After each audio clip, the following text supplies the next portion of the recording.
Hello children, welcome back to our last module of print culture, this being the fourth module.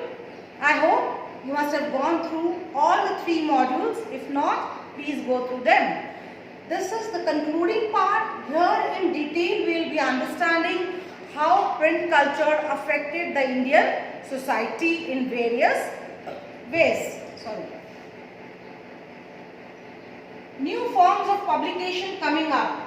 More and more books were printed in vernacular language. When I say vernacular, means local languages. In your Gujarat also, you have so many dialects spoken over there, isn't it? Similarly in Maharashtra also, Marathi is spoken, but there are so many dialects again.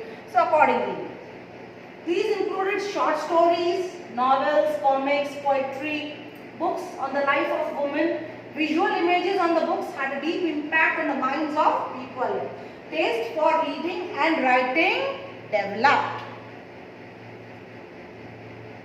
Now, what were the changes that came about? Widow remarriage, women's education were some of the new topics of publication. Stories, articles, debates were being conducted on these issues.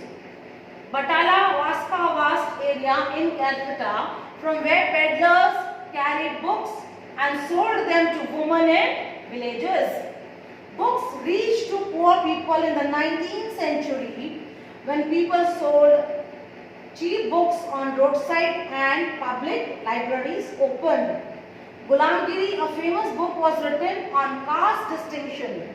Print culture led to rise in nationalistic feelings. So these are the bulletins. Now gradually we will be understanding more. Visual images. Now what are visual images? Means what you can see. So when you draw something and when you write something, on one side a drawing, on one side something written, it becomes more effective. So different visual images were used in storybooks, novels, newspapers, journals, magazines. Why all this? To express satire, contempt, humor and other human emotions, human feelings. Now, front page of a magazine for working class. You also know when you pick up a book for reading from a library, you go through the first page, the cover page, what you call it as. Then what does the picture? Actually, first the picture attracts you. So the front page, the out page of that. So this is a visual of a Hindu goddess. So since religious minded people and they were more bent towards religion, that is why these type of images were used to attract readers. This is not clear, but if you go to YouTube, you will find this picture. Okay, this is a picture of a village side whereby a barber is shaving a Brahmin. Then calendar depicting Hindu months. This is a calendar used at that point of time. Then this is again India's calendar art. Raja Ravi Verma's painting. Again another painting of Raja Ravi Verma, oil paintings. How see the beauty can be reflected. The media laws in India. Now what makes laws to come about when the British government feared that more and more things are being printed against the ruling government, then they thought that something has to be done to bring this under control, as a result of which laws were formulated.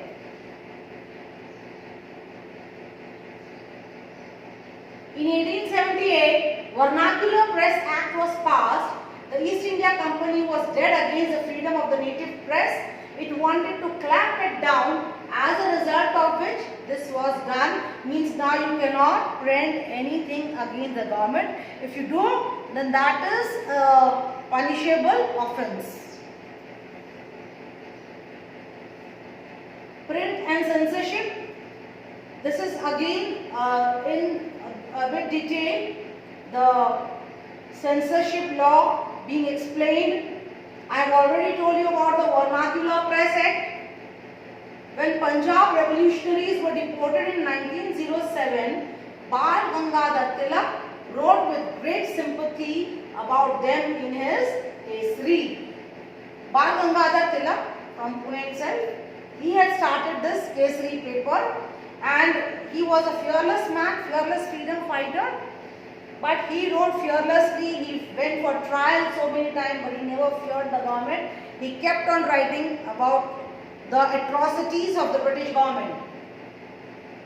Now, caricature. Caricature, what is caricature? Caricature is a rendered image showing the features of its subject in a simplified or exaggerated way through sketching, pencil strokes, or through other artistic drawings. In literature, a caricature is a description of a person using exaggeration of some characteristics and oversimplification of others. So sorry, I feel so here I can give you an example of that. So sorry, which we see on TV now. Over there the politicians, they show Modi ji coming, and then Pappu coming, and then Sonia Gandhi coming, and the interaction and the dialogues related to the country issues, something of that sort. Cartoons and caricature printed in some newspapers and journals, they expressed fears of social change, criticized westernization, promoted nationalistic feeling. Now these Indian publishers, writers, they made use of these caricatures and the cartoons to educate the masses that they should not get westernized to such an extent that they forget their Indian culture. Okay, and to glorify the Indian culture. See, this is a caricature. Here you can see a man. This is what the train brought by the English to India. Okay, the train. Now here, this is Indian community, the elephant, and this man on the Mahawat, who's called as Mahawat. Now he is sitting over there. So this train is trying to push the elephant. See, the elephant is the Indian community, signifying that, and this is the English. So it is, by this they are trying to tell that change is okay, but you should not forget your roots. Okay, after all, where you are at the top. Then this is again an Indian soldier hitting a Congressee, a freedom fighter. This is the Bharat Mata image made by a painter. You can see the British flag, an officer trying to cause harm to Bharat Mata. So by means of these pictures, nationalistic feelings were aroused in the minds of the people. Now, women in print. Hindus believed that a literate girl would be widowed, and Muslims thought that woman would be corrupted by reading. So two different views. Hindus thought that the girl will become a widow if she goes to school, whereas Muslims thought that if a girl is sent to school, she gets corrupted. But women, rebellious women, they wanted to read and write. Those who dared, who took the courage, were Raj Sundari Devi, a young married girl in a very orthodox family, learned to read in the secrecy of her kitchen in Bengal, Calcutta. She wrote her autobiography Amar Jiban, published in 1876 in Bengali language. Social reforms and novels had made lives of women interesting.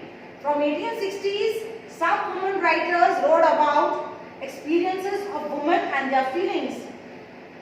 Kailash Bashini Devi, Tarabai Shinde, and Pandita Ramabai from Maharashtra wrote in anger about the miserable life of the upper caste Brahmin women. Women in Tamil Nadu wrote, more than half of my life's happiness I got by reading books. So this a woman in Tamil Nadu is saying that by reading books she has gained more than half of the happiness of her life. So you can imagine what the books must have brought drastic change in the lives of the women in India. By early 20th century, novels written by them were printed and became very popular. They discussed issues like widowhood, women's education, nationalistic movement, and some of them offered household and fashion lessons. This is another example in Punjab. Abraham Chadda published the fast-selling Stri Dharam Vichar to teach women how to be obedient wives. The Khalsa Tract Society published cheap books conveying the same message.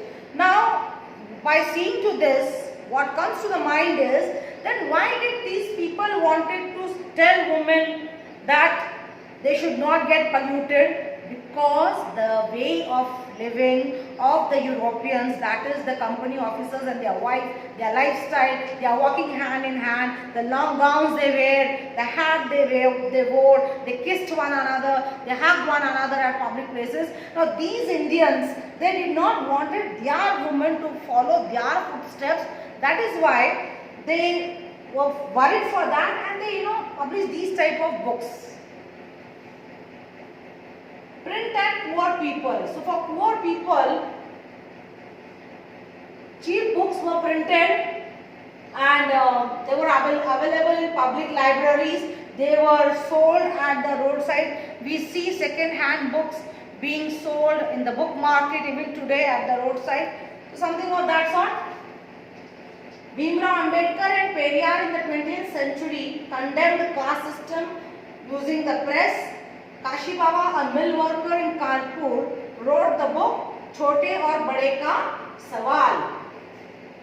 Your assignment. Now this is your assignment, and please pause the video, see the assignment, do it. I have already told you where to do it, how to do it on our Zoom meeting. Thank you. Have a nice day.